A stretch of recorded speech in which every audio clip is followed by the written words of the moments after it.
طبقنا اليوم حيكون المسخن الفلسطيني من الأطباق الفلسطينية العريقة. المكون الرئيسي فيها زيت الزيتون والبصل.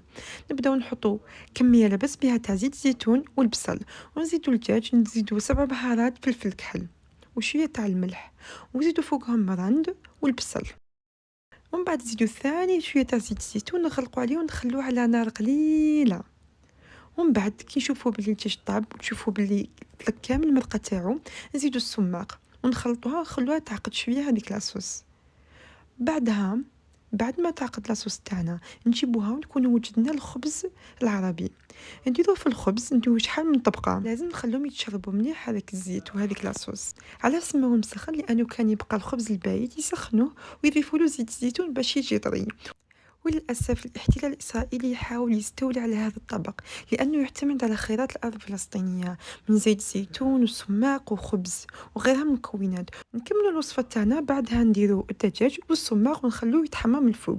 بعد ما قبل ما تقدموه زينوه بشوية رمان ولا لوز وتقدموه هكذاك سخون. وهذا الطبق يقدموه في العزائم، مناسبات فلسطينية لتجتمع فيها كل عائلة حول الطبق.